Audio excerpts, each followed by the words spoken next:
Olá, nesta edição da TV Espaço Homem, nós estamos trazendo uma entrevista muito interessante com alguém que não está aqui em São Paulo, está lá para o lado do Nordeste e Norte do país. Depois, se ele quiser, ele informa para vocês. Me veio muito bem apresentado, além de uma pessoa que está numa liderança muito interessante, uma liderança até humanitária. É um grande expert também na área dele, não é? Também é professor. E acredito que o que hoje ele vai conversar conosco, principalmente aí aos homens, né? É muito interessante, porque vai fazer um pouco os homens pensar um pouquinho, né, sobre si mesmos, e depois também vai mostrar como é que a gente pode ser uma pessoa tão útil social, tá bom? O que é essa liderança social dele, ok? Então, e daí como é que está, professor Hélio Inácio Monteira da Silva Júnior? O nome é enorme, né? Mas agradecer a você a oportunidade de estarmos aqui conversando, batendo esse papo, trazer um pouco, né, da minha experiência profissional, da minha experiência enquanto voluntário também, de uma área tão difícil e complicada, né, que é o câncer infantil. E agradecer a todo mundo que está nos ouvindo, né, assimilando o que a gente está conversando, o que a gente está batendo esse papo aqui, né, e agradecer a todos vocês. Obrigada. A gente que agradece também a sua colega, né, que lhe apresentou, enfim. Mas, professor Hélio, vamos lá. O senhor acabou já de dar um pouquinho de informação, né, que é um líder social e que cuida da parte também do câncer infantil. O senhor é um bibliotecário muito bem conceituado pelas suas colegas, né, e foi para nós uma escolha de colocá-lo, né, na nossa TV Espaço Homem, porque a gente tem verificado, né, olhado a questão da saúde do homem e tal.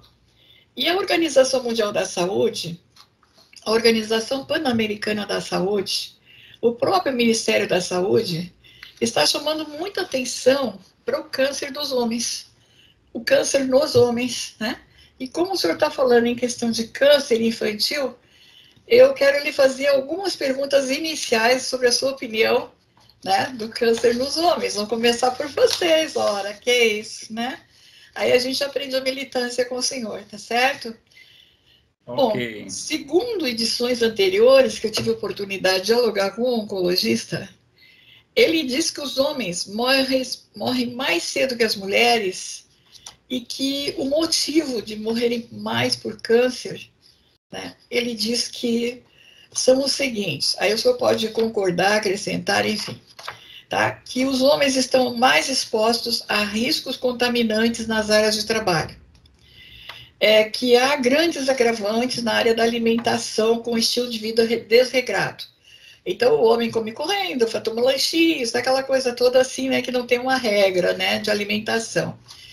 Dentro disso estaria o fumo e o álcool, né, como um agente nocivo também continuadamente, tá?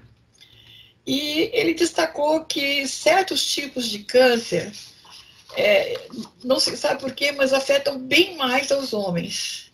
Então, numa escala de que ele apresenta, né, que a gente não sabe se é o trabalho de área contaminada, se é o fumo e bebida ou a vida desregrada. Mas o que se observa? Em primeiro lugar, que para mim foi um espanto, né, é o câncer no pulmão. O segundo, câncer de próstata, né, que se faz tanta propaganda para o cuidado, né. Aí vem a seguir o cólon e reto, estômago e fígado, né. E segundo eles, agora aumenta o índice de câncer de mama nos homens, né.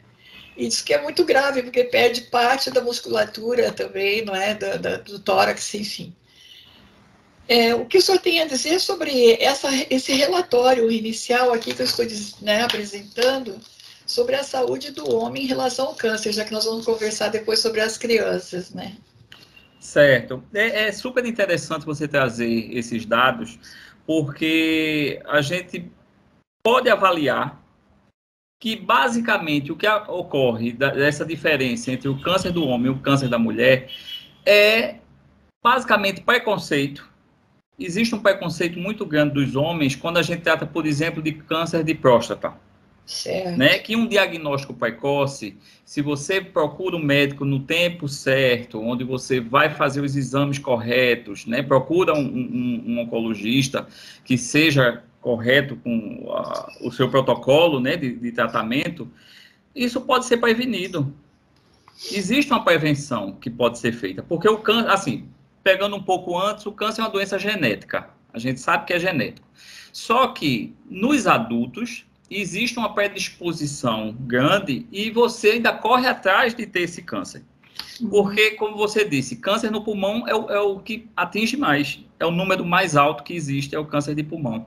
Mas por quê? Porque o tabagismo é muito alto também, principalmente daqueles homens que são do interior, de cidades do interior. Eu falando um pouco, até não deixei de falar um pouco de onde eu sou de Recife, Pernambuco, e aqui são 185 municípios que nós temos, e se a gente for para a área rural, se a gente for para o sertão pernambucano, a gente encontra ainda um número de tabagismo muito alto, já começando na adolescência.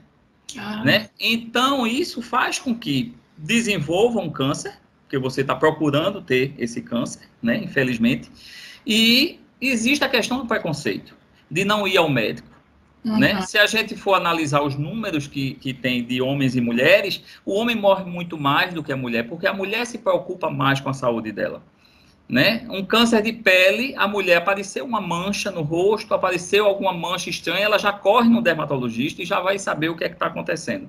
Ela faz o autoexame de mama, porque existem várias campanhas na televisão, em panfletos, os postos de saúde, está sempre alertando para essa questão, né, do câncer de mama. Então, assim, existe essa diferença que eu acho que basicamente é a questão do preconceito. A informação existe, mas o homem sempre deixa um pouco de lado essa questão de cuidar da própria saúde.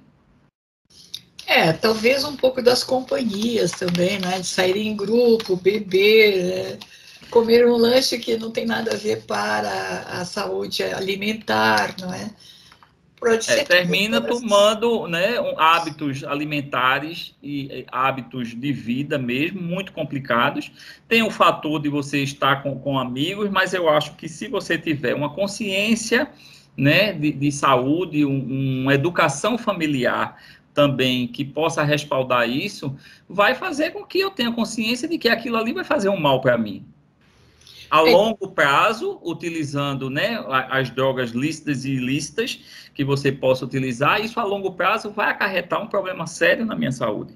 Né? Então, assim, existe esse lado, né, existe uma vaidade também, eu sinto também que os homens de uns anos para cá, os adolescentes já começaram a ter uma preocupação ter uma vaidade maior, né? Porque, assim, o pessoal da minha geração, mesmo os homens da minha geração, eles, assim, não se preocupavam muito com essa coisa de beleza, de cabelo, né? Hoje existe uma preocupação muito grande dos homens com o cabelo, mas mesmo assim eu ainda sinto, pelos números que a gente observa, né? No INCA, que é o Instituto Nacional do Câncer, Ministério da Saúde, se a gente pegar esses números, a gente vê que os índices são altíssimos desses cânceres que você falou, que difere um pouco do câncer em criança e adolescente.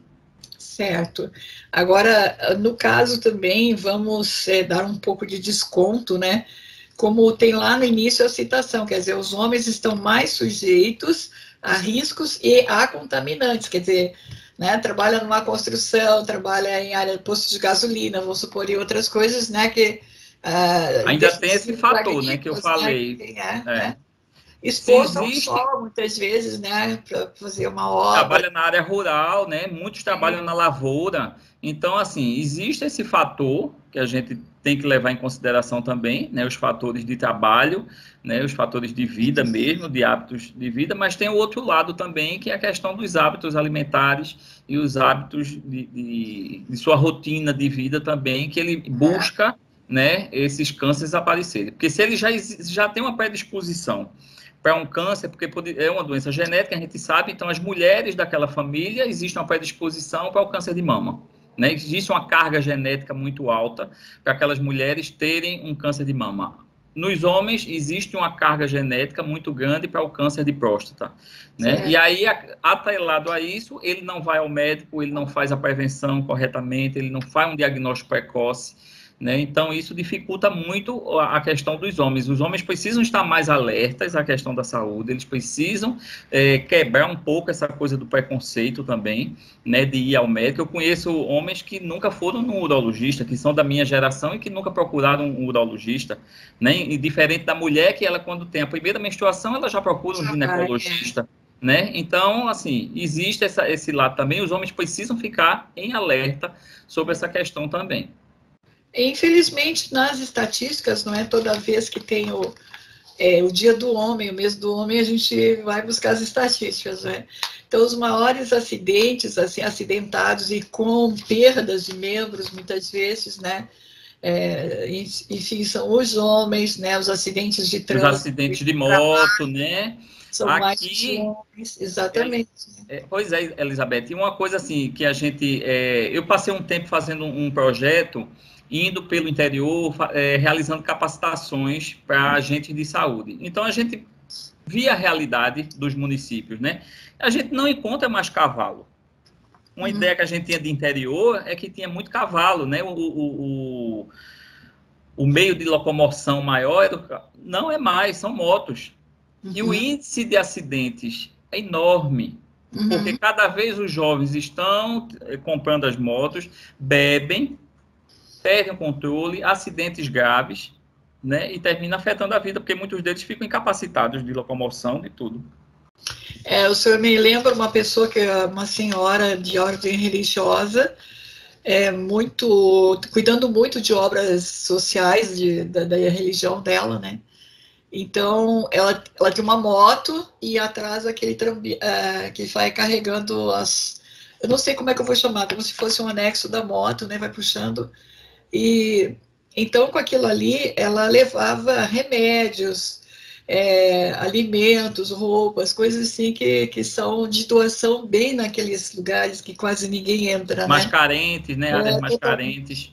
E um dia ela estava assim na estrada e alguém saiu ao contrário com uma moto em alta velocidade, quer dizer, ela foi atingida, ela tá com, como é que eu vou dizer assim, ficou com graves sequelas de marcha, de visão, né?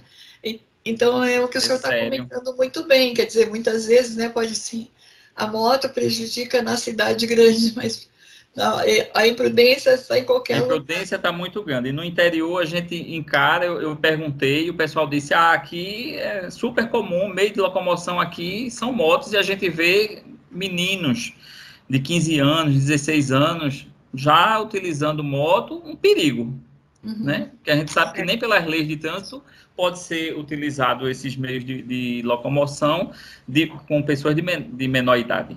Certo.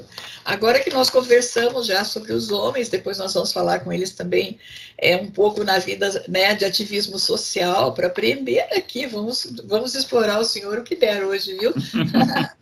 Mas me diga uma coisa, o senhor atua já há algum tempo junto a crianças, enfim, mas as pessoas não sabem, por exemplo, a sua atividade profissional. Vamos começar a atividade profissional e vamos falar da ONG, tá bom? Tá, joia. Porque aí uma coisa está atrelada à outra, né? Porque eu sou bibliotecário, minha formação é biblioteconomia, me formei em 95, e é uma profissão invisível. Existe uma invisibilidade muito grande da profissão de bibliotecário. As pessoas acham que é aquele que está guardando o livro. Né? É aquele que está ali, que pega o livro, entrega para a gente, guarda o livro, está limpando o livro, tem muito disso assim. Existe essa certa invisibilidade e, na verdade, ao longo dos anos, né, eu me formei em 95 para hoje, 2021, houve uma evolução muito grande da profissão. Sim. Né? O advento da informática veio para dar aquele boom, né, ajudar a nós, bibliotecários, a trabalhar com a nossa matéria-prima, que é a informação. Não é o livro, as pessoas pensam que bibliotecário é livro. Não, bibliotecário trabalha com informação, seja ela em qualquer suporte, seja no livro, seja no DVD, seja no pendrive, seja no folheto, seja onde for o suporte, nós estamos trabalhando, porque o nosso objetivo é oferecer a informação aos nossos usuários para que ele transforme isso em conhecimento. né? Então, assim, é uma luta muito grande, a gente tem que lutar diariamente, a gente tem que matar um leão diariamente, a gente tem que catalogar esse leão, a gente tem que arquivar esse leão, e para poder mostrar às pessoas a nossa força de trabalho. Né? Mas, graças a Deus, assim, é uma profissão que eu me formei em 95, mas nunca fiquei desempregado. Então, isso é uma dica também para as pessoas que estão nos ouvindo, de entender que é uma profissão maravilhosa, que o campo de trabalho é amplo, você não trabalha só em biblioteca, você pode trabalhar em diversos locais, né? Em arquivos, você pode trabalhar em hospital, você pode trabalhar numa agência de publicidade, você pode trabalhar numa agência de fotografia, você pode trabalhar em ONGs, você pode trabalhar, tem um campo vasto de atuação. Congresso, Senado, todos precisam. Pois né? A informação é necessária para todos, a informação é a maior riqueza que uma pessoa pode ter, né? E nós, bibliotecários, trabalhamos com isso. Então, eu comecei a trabalhar, comecei na universidade, trabalhando na Universidade Federal, e depois de um tempo, eu me deparei com a possibilidade de trabalhar num hospital. Certo. Apareceu essa oportunidade de ir para um hospital e trabalhar numa biblioteca, montar uma biblioteca de uma clínica, que era uma clínica de criança com câncer. Então, foi quando eu me deparei com essa realidade, né? Uma realidade difícil, complicada. Eu disse, eu não vou aguentar, não vou ficar muito tempo, né? Isso foi em 1998. E isso se tornou a minha vida, né, principal. Eu trabalhei durante 17 anos nesse hospital, nessa clínica, né, coisa que eu queria 6 meses, que era o tempo para organizar a biblioteca. Eu disse, eu vou organizar a biblioteca e depois eu vou embora. Mas aí terminou sendo uma realidade de vida, uma coisa que me alimentou a alma. E aí eu me deparei com essa realidade e eu comecei a estudar a questão do câncer infantil, entender o câncer infantil, e aí eu fui me envolvendo cada vez mais nesse assunto. Foi quando eu encontrei uma ONG que existe aqui em Recife, né, uma casa de apoio que dá todo o suporte para essas crianças. E aí eu me inscrevi para ser voluntário, comecei a ser voluntário em 2000, no ano de 2000, e de 2000 para cá eu passei por vários setores, implantei uma sala de leitura nessa ONG, e em 2008 eu fui convidado para fazer parte da direção. Então, desde 2008 que eu estou como vice-presidente dessa ONG, que é o Núcleo de Apoio à Criança com Câncer.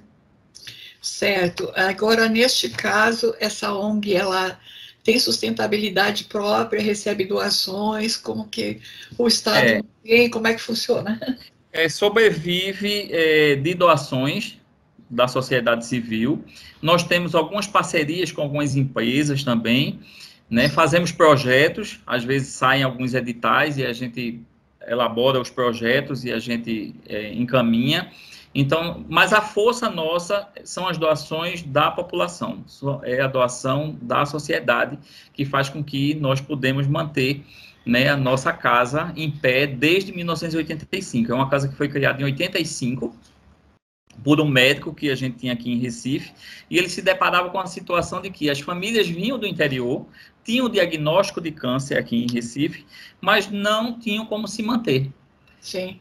Né? Então, elas tinham que voltar. Então, a gente tem um município aqui em Pernambuco, que é Petrolina, que são 12 horas de viagem. Uhum. Então, assim, a pessoa se deslocar, ter uma alta hoje, voltar para casa em Petrolina, que era 12 horas de viagem, e no outro dia de manhã estar aqui para desenvolver os exames que tinha que fazer. Impossível.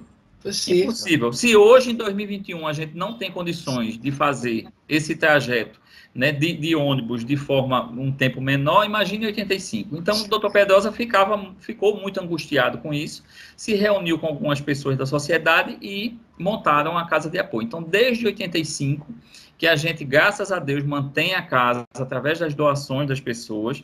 Lá no início era albergue, transporte e alimentação. Eram as 3 coisas, os 3 pilares da casa, eram essas. Mas ao longo desses 36 anos que a gente está de atuação, a gente viu que precisava ampliar as necessidades de serviços da necessidade do nosso público.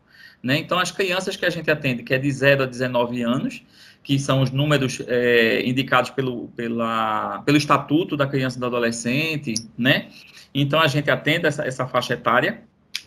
A gente ampliou para ter uma sala de aula. Então, a gente tem uma sala de aula dentro do NAC, a gente tem um consultório odontológico, a gente tem fisioterapia, a gente tem terapia ocupacional, a gente tem uma nutricionista para dar toda a orientação nutricional para essas crianças, para as mães, né? Para poder alimentar elas.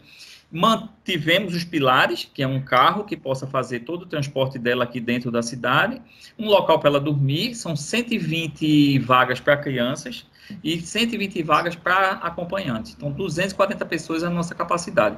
Então, assim, a casa tem toda uma estrutura para fazer com que essa criança se mantenha aqui em Recife, fazendo seus tratamentos nos hospitais públicos que a gente dá o suporte. Só uma dúvida, né? Quer dizer, não tive essa oportunidade. Eu já até atuei junto a ONGs mais câncer, né, em mulheres e outras formas, assim, digamos, mais graves, né, também, que tinham perdas, enfim, né, que eram mais agressivos, vamos dizer assim, tá? Isso eu já tive uma oportunidade de ver, conviver. Mas a parte da área infantil que o senhor está falando, é um fato que chama muita atenção, porque quais são os tipos que pode ter câncer uma criança, né? Parece assim, tão a vidinha iniciando sem ter consequências, né? Não está exposto, como a gente está dizendo que uma pessoa adulta fica exposta, né? Às vezes uma queimadura mal cuidada, né, vira num câncer, uma fratura mal cuidada, por exemplo, do rosto, na face, vira, né, quer dizer, o adulto é assim, tem uma origem, vamos supor assim, às vezes, né, até externa. Mas e a criança, o quê? Eu li que até bebê já tem câncer, né? Que impressionante isso.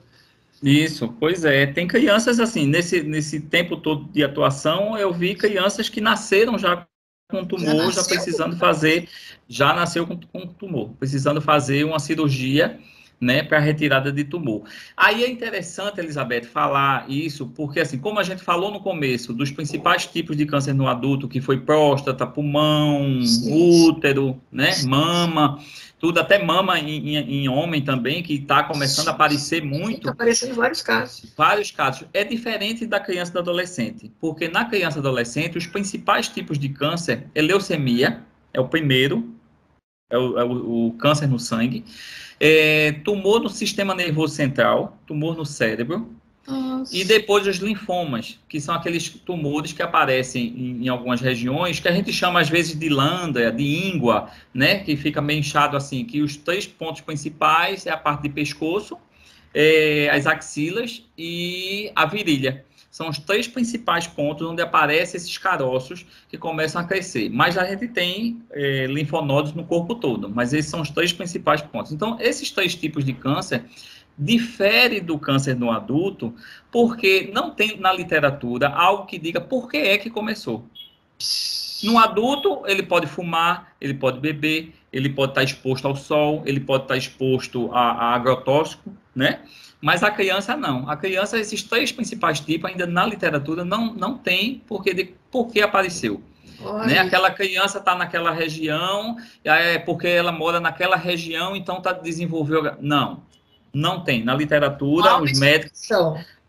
não tem ainda uma explicação para isso. Existem grupos de estudos no mundo todo, coordenado até pelo St. Jude, é um hospital em Memphis, localizado em Memphis, nos Estados Unidos, é o St. Jude Children's Research Hospital.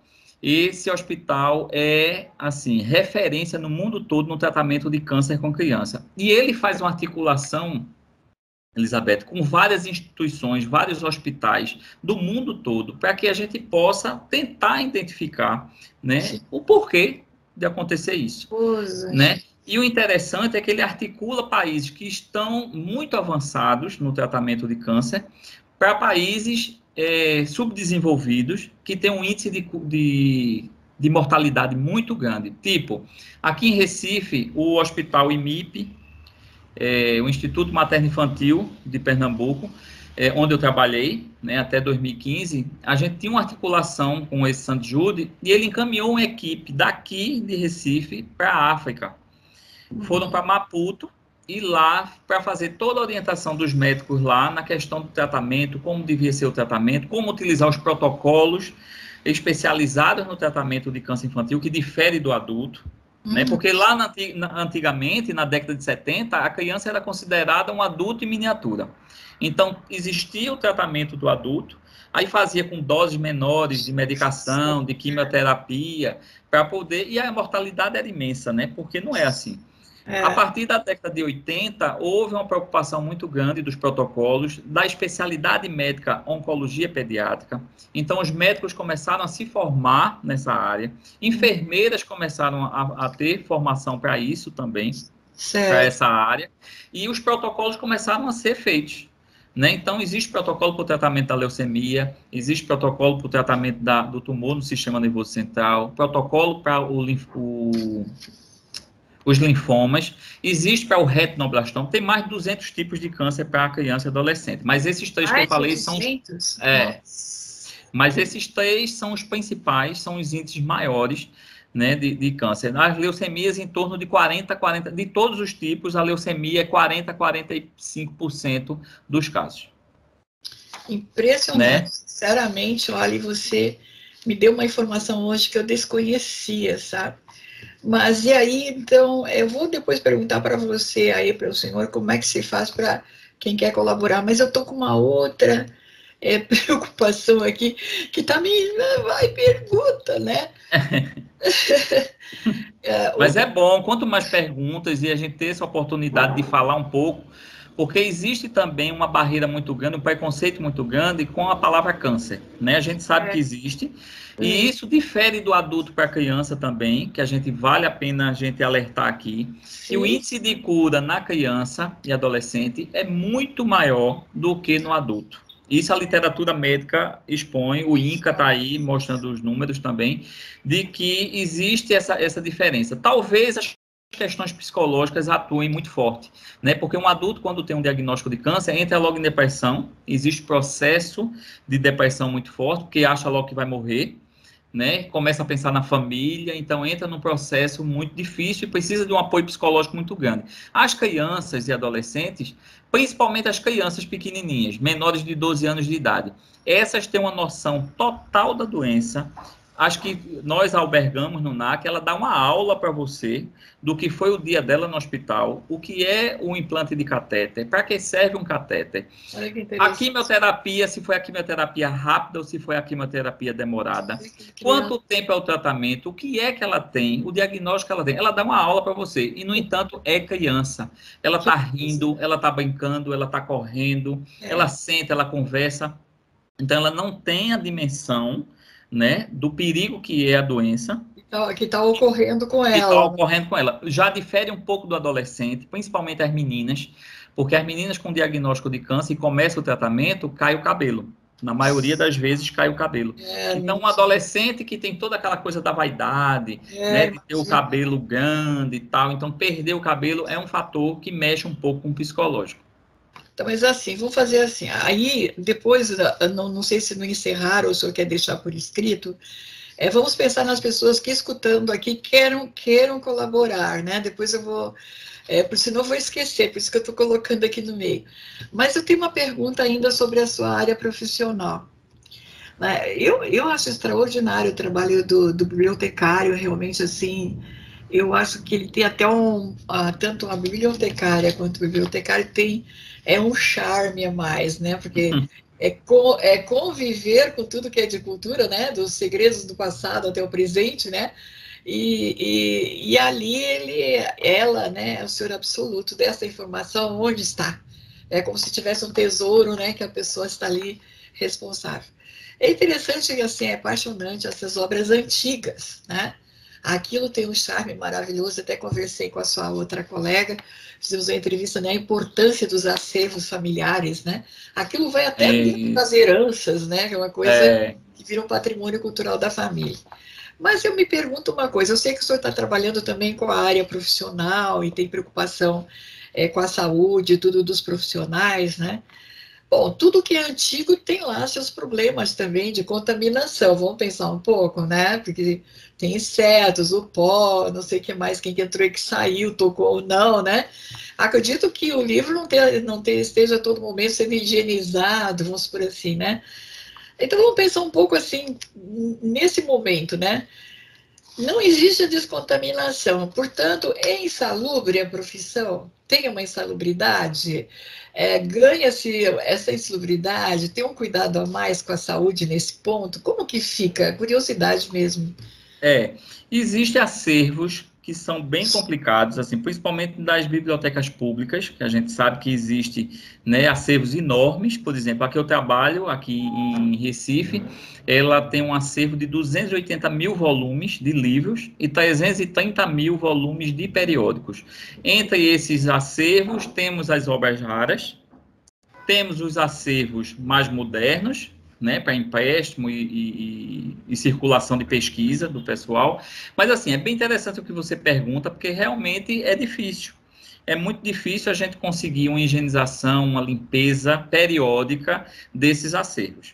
Né? Então, é uma luta constante dos bibliotecários nessa questão de insalubridade, da gente alertar, né, as esferas que mantêm as bibliotecas públicas, principalmente, porque as bibliotecas especializadas é bem diferenciado o acervo. O acervo é uma coisa mais moderna, é uma coisa mais imediata. Se ela já tem um certo tempo, ele já descarta aquele livro e já adquire um mais novo, né? Então não existe tanto problema. Mas as bibliotecas públicas, as bibliotecas municipais, lidam, infelizmente, com acervos que precisam de higienização. A gente precisa ter exames periódicos, procurar, e bate naquela tecla que a gente falou lá na frente, da preocupação com a saúde, de que a gente precisa estar sempre buscando, né, porque tem o processo de rinites, tem problemas de pele, né, existe isso. Eu sou alérgica, né? Poeira, essas coisas. E aí tem aquele cheiro bem peculiar, acervos tem aquele cheiro bem peculiar, né? Quando as pessoas se aproximam e dizem, eita, o cheiro tá forte aqui. Parece um cheirinho de mofo, assim, coisa antiga. Né? Que fica assim. Mas assim, existem equipamentos que são utilizados para minimizar um pouco esse processo, né? Onde nos locais onde estão as estantes a gente bota desumificador, né, para diminuir a umidade daquele ambiente, então a gente utiliza isso. Na minha biblioteca, vou dizer assim, na minha, porque é nossa, porque é pública, mas assim, aqui eu trabalho, que eu tenho um xodó muito grande, nós temos um laboratório de restauro de obras, de limpeza de obras, então assim, é utilizado equipamentos, câmeras de gás, onde possa fazer, né, a limpeza daquele livro, depois passa por um processo manual de limpeza também, de restauro de páginas, é feito um trabalho de restauração de páginas, está muito rasgado tudo, as meninas fazem todo um trabalho, e aí a gente vai lutando, né, é uma luta diária, constante, para que a gente possa manter esse processo de restauração. Os acervos são enormes, a gente sabe, recursos humanos limitados, né?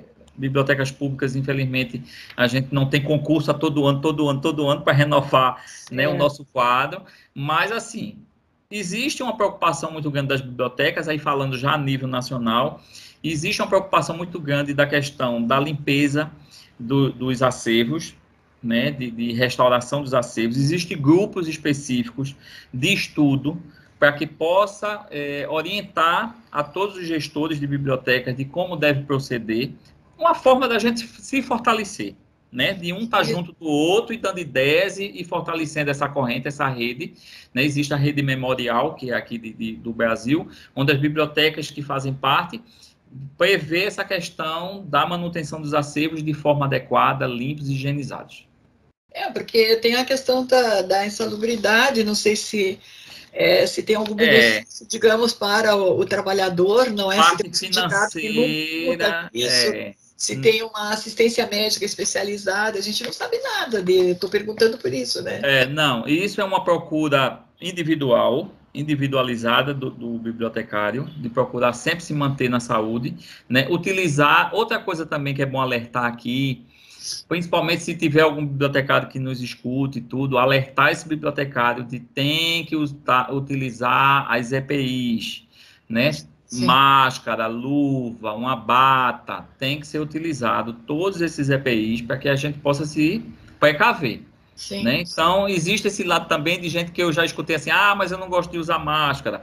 Com a pandemia, tivemos que usar de todo jeito, né? De qualquer jeito. Porque ele foi nocivo, né? Porque por mais que você tudo à mão, né? Tem que usar máscara. Alguma coisa, né? Pois é, tem que utilizar. A própria poeira mesmo, que a gente, né, do manuseio, tudo ali, do ambiente, a gente tem que utilizar todas as EPIs para que a gente possa se precaver. Muito bem, olha, eu aprendi bastante com o senhor nos dois sentidos, né? E eu acho que o recado que o senhor passou também para os homens é muito importante, porque além de ser um homem que trabalha, né, com as atividades, digamos assim, de linha de frente com a população, né, ter uma responsabilidade com a população, né, de todas as idades praticamente, né? E, ao mesmo tempo, o senhor trouxe uma informação para mim extremamente diferente, nova, que é a questão das crianças, dos adolescentes, né? Ninguém havia falado para mim, por mais interesse que eu tivesse, não tinha essa oportunidade, né? E aí fica, agora, na finalização, se o senhor quer informar alguma coisa de como que as pessoas podem colaborar, se informar com o senhor sobre palestras, enfim, ou se o senhor tem algum livro que citar também, fique à vontade para a gente encerrar daqui a pouquinho, tá? Tá, joia. Assim, para a gente iniciar esse processo de finalização, que passou tão rapidinho, Nossa, né? Mas deixar bem claro assim, alertar os homens, já que a gente está na TV Homem, né? Tá se dirigindo para os homens, então assim, é bom alertar os homens dessa questão do preconceito, de acabar com isso, de procurar a sua saúde, que é importante. A gente tem que morrer jovem o mais distante possível, né? Eu sou dessa linha. Então, quanto mais jovem a gente se manter e morrer bem lá para frente, melhor. Então, vamos nos precaver, vamos procurar, né, os médicos adequados para que a gente possa se manter. Outra coisa também é o trabalho de voluntário. Assim como eu, a gente vê que o número de mulheres no voluntariado é muito maior do que nos homens, muito maior. Né? Aquele voluntário que chega realmente para trabalhar em prol de uma causa. Eu não falo nem só na causa do câncer infantil, mas qualquer causa, né? Se você entende que uma causa precisa de uma solução, que não está no ritmo adequado, que a gente quer a solução, porque a gente sabe que o governo tem as suas demoras, tem sua burocracia, e a gente quer ajudar, é chegar junto, é entender aquela causa, saber o porquê daquela causa, aquilo que nos mexe. Né? Porque eu sempre digo que um voluntário, ele quando chega numa causa, é porque alguma coisa está mexendo dentro dele aqui no peito, está fazendo com que ele reflita e veja que ele precisa dar um sentido na vida dele, né? Quando ele encontra essa resposta, que não é a instituição, não é a causa que vai dar, é ele próprio que vai encontrar, aí gera manutenção do serviço voluntário, né? De continuar fazendo aquele trabalho. Então, assim, pedir aos homens que também vejam esse lado, a importância de você ajudar o próximo, né? A gente sempre diz que não tem tempo, é muito difícil, eu não tenho tempo para nada, não sei o quê. Mas se a gente se programar, se a gente administrar o nosso tempo, a gente consegue. E é tão importante, é tão rico esse trabalho de você ajudar o próximo, porque a gente está ajudando o próximo, mas a gente está se ajudando. Né? A gente ganha um retorno tão bom, a gente tem um sentido de vida mais amplo, a gente consegue ver beleza em todos esses problemas que existem, mas a gente consegue ver beleza porque a gente tem esse brilho do olhar do outro, agradecendo aquela ajuda que está tendo. Então, assim, pedir aos homens que façam esse momento de introspecção, reflitam e buscam a causa e buscam um trabalho voluntário, porque isso é muito bom e é muito importante. Nós temos aqui em São Paulo são de grupos religiosos, né, católicos. Então, eles têm um movimento de homens muito interessante, que eu acho assim que é um exemplo para toda a comunidade, né? No ponto de vista religioso, eles têm o terço dos homens, que normalmente... Terço dos homens, Os homens não rezam o terço, né? Aí tem um dia específico... Pois é. Que coisa linda aquilo, é muito bonito. De uns anos para cá, Elizabeth, eu comecei... aquelas vozes masculinas todas orando, sinceramente. Orando, pois é. Assim, a gente começou a ver de uns anos para cá essa questão do terço dos homens. Né? As paróquias movimentando, mobilizando, sensibilizando os homens para essa questão da oração.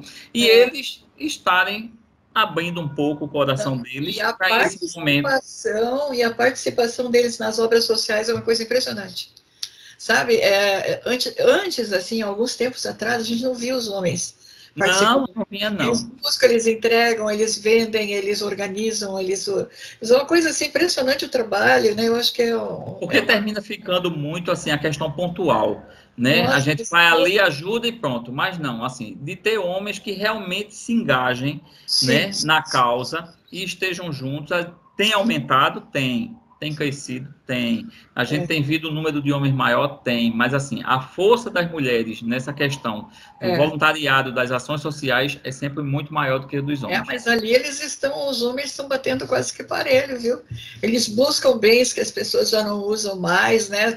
Faz uma loja de antiguidade, sabe? Mas é um trabalho muito bonito dos homens, impressionante mesmo. Tem crescido, mas eu deixo aqui o alerta para que venham mais homens e cheguem mais homens junto das causas sociais, que é importante.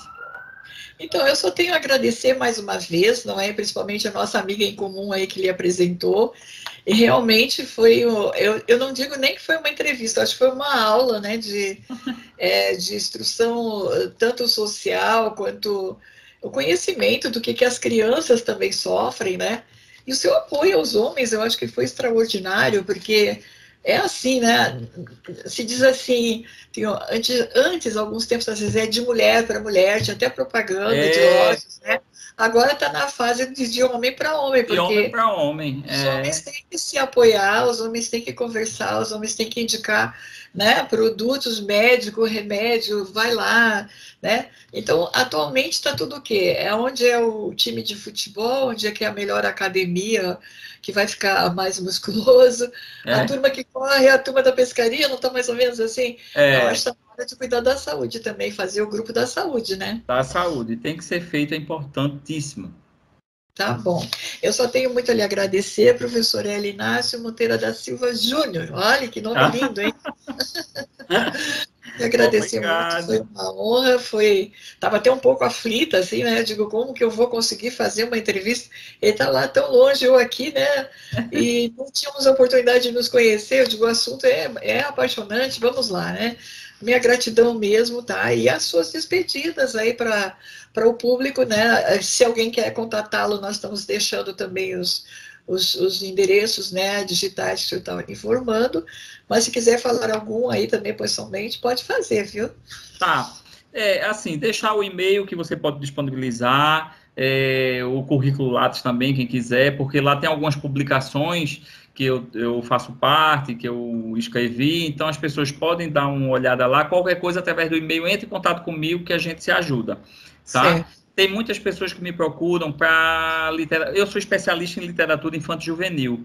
Então, ao longo desses anos, eu foquei sempre muito na questão dos livros de literatura infanto-juvenil que versam um pouco sobre a questão de morte, luto. Então, quem quiser, entre em contato comigo, que eu estou passando. Tem pesquisadores, tem alunos de pedagogia que me procuram muito, que estão fazendo trabalho sobre câncer infantil, e ver a corrente da literatura infanto-juvenil muito forte. Então, qualquer coisa, entre em contato comigo. Outro fator que eu quero deixar aqui em cada estado, em cada cidade, em cada capital, existe uma casa de apoio de criança com câncer. Então, você aí, de onde você estiver, procure a casa de apoio mais próximo sua e tente ajudar, porque é muito importante. As casas de apoio hoje do câncer infantil fazem com que as crianças vivam, fazem com que as crianças passem por esse momento tão difícil, tão complicado, mas de uma forma mais branda, mais humanizada. Então, com sua ajuda, a gente consegue se manter. Aqui em Recife, a nossa casa está localizada na Rua do Futuro, 855, e nós temos um site que a pessoa pode acessar,